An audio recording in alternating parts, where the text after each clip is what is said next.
L'Association interprofessionnelle du coton AIC entre véritablement en scène pour une réorganisation de la filière coton. Nouvelle expression entrevoit à travers le point de presse de l'AIC, des producteurs et des égreneurs, la renaissance de l'or blanc au Bénin. L'information est traitée sous le même angle par le Progrès qui affiche à sa une la filière coton amorce un nouveau départ.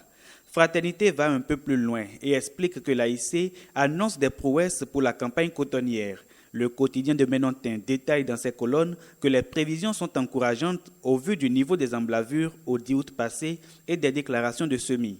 Ces informations sont collectées par une mission de l'AIC envoyée dans les différentes communes cotonnières.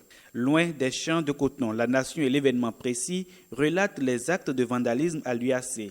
L'événement précis, sous la plume de Emmanuel Beto, condamne les matières fécales aspergées dans les amphis pour empêcher la FAST d'organiser sa composition du second semestre.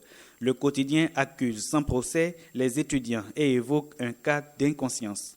La Nation, évoquant les mêmes faits, relève que d'autres bâtiments ont été aménagés pour que les connaissances des étudiants soient évaluées. La même journée d'hier, des altercations ont eu lieu entre étudiants et forces de l'ordre. Le potentiel décrypte ces événements et trouve que l'UAC devient la nouvelle bande de Gaza. Parallèlement, le ministre de l'Enseignement supérieur passait des heures chaudes au palais des gouverneurs, affiche le Progrès. Le débat sur la carte universitaire devient pour elle une patate chaude. Les vifs débats ont suffi à l'événement précis pour conclure que les députés assomment la ministre Atanasso. C'est dans une atmosphère difficile que les députés ont autorisé la ratification de 86 milliards de francs pour développer les universités d'Abomey et Kétou. L'information est rapportée par La Nation.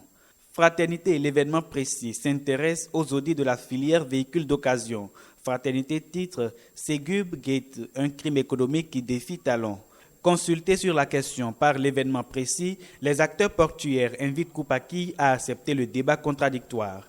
Avant que le promoteur de la nouvelle conscience se décide, le quotidien Le Meilleur soulève ce matin une interrogation à sa une. Le gouvernement de la rupture règle-t-il déjà ses comptes aux opérateurs économiques?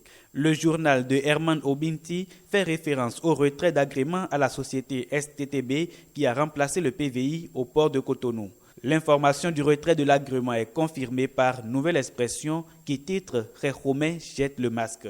Un tour chez les magistrats où les dernières mutations commencent à susciter polémique.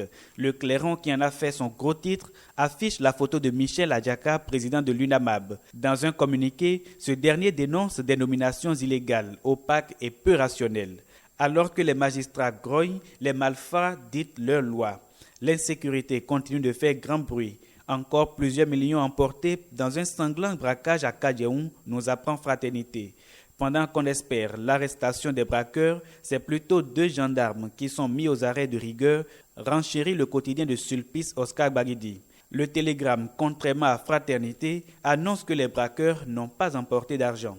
Le potentiel qui est inquiet met en manchette que Moukaïla, le directeur général de la police, doit démissionner ou être limogé.